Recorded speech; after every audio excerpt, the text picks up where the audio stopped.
So the U.S. Paralympic Soccer Team is a program that's funded by U.S. Soccer. It is a full national team within their national team's programs.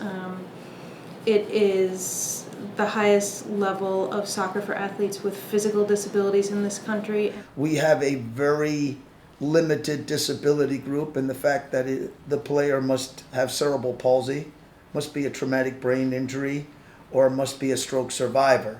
It is a non-progressive neurological disorder that leads to motor control dysfunction. The Paralympic Games are every 4 years, just like the Olympics. They run parallel to the Olympics. Our game is a 7v7 game, 6 field players and a goalkeeper. The field is smaller dimensions. Goals are a little bit smaller. Other than that, the rules are the same, except for there are no offsides, and the athletes can bowl the ball inbounds instead of just a traditional throw. They can still traditionally throw it because some of them have lower function in one arm.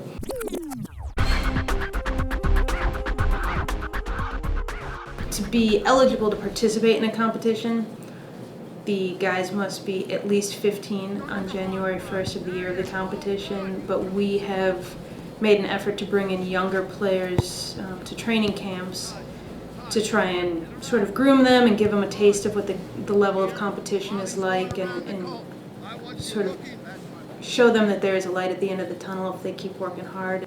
There is a classification system, as I mentioned. They go from 5, 6, 7, or 8. A 5 is somebody who is affected just in both their limbs, lower limbs. They're diplegic.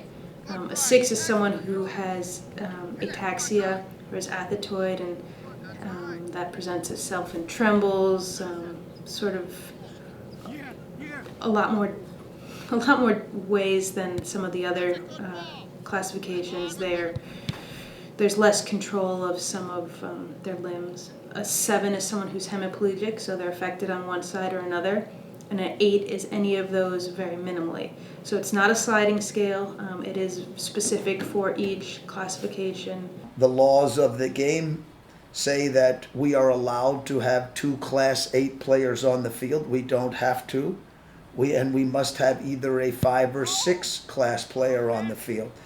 So not only are we looking for players, but once they get into the program, depending upon where they classify, certainly could change our player selection for competitions, could change our lineups, and everything else. Our goal is to find kids, young adults with cerebral palsy who are currently playing soccer. If we don't have a lot of options there, we're also looking for kids that have played soccer with cerebral palsy and have an idea of the game.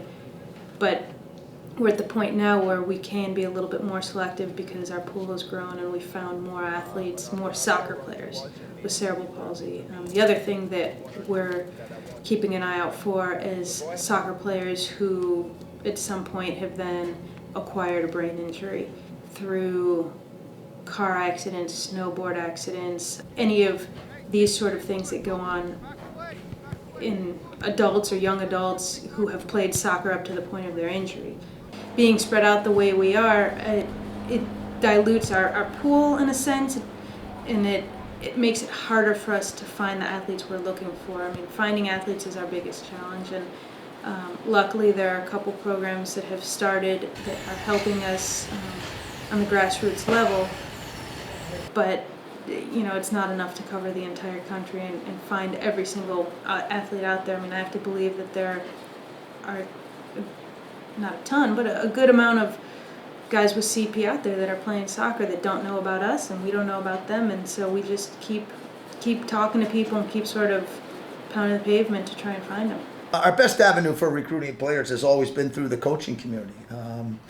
We do presentations at the coaching schools. We do presentations at the national coaching conventions. Anytime we have a group of people in the coaching community that gets together, we've been very fortunate in the sense that they've allowed us to spend a couple minutes and tell them about the program. Does it yield some players? Yes, it certainly has yielded some players. Has it yielded some avenues that didn't work out. Yes, it has. But yet at the same time, I think that is our best avenue to date. And, hopefully over the next couple of years here with what the USOC is doing with the grassroots programming and what the NSC is doing with grassroots programming, hopefully we'll be able to start identifying players earlier, keep them involved in the game, give them more experience.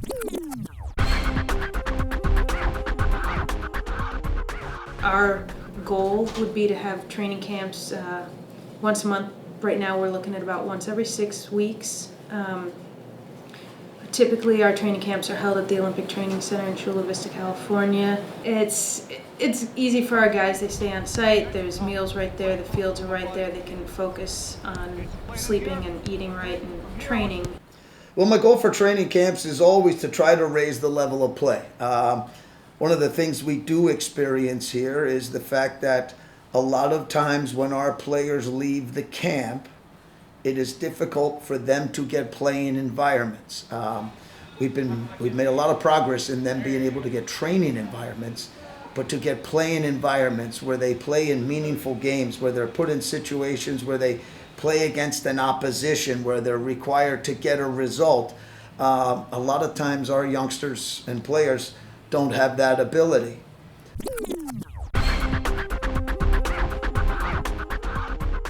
The rankings really right now, probably if you base it upon the last World Cup, we're number 11 in the world. Probably one post away from being in the top 8. But when you look at what's taken place in Paralympic soccer throughout the world, the ones that come to mind certainly are Russia, the Ukraine, Iran, and Brazil are probably the top 4. There's countries, Russia and Ukraine, that have individual benefactors, and they have a lot of money, and they've got people that are putting money into the sport on a private level and also on their Olympic level. They have full-time residency programs, full-time professional programs, and their athletes are in environments to train and play at a very high level every day. They have very good infrastructure in player development, infrastructure in player development in the sense they'd have domestic leagues, they have full-time residency programs, so these guys are constantly in training. Countries like the Netherlands are able to get together. They get together once a week, and they train for a long weekend once a month. If you look at the next group of countries, the England, Ireland, Scotland, Holland, Argentina, us, Canada, I think, that group right now is probably rather homogeneous. If everything goes right, I think on any given day, any one of us can compete against each other. Unfortunately, right now, I think a little bit of the problem in the game is that the top 4 are separating themselves. So it's got to be a little bit more on our sides to be able to close that gap.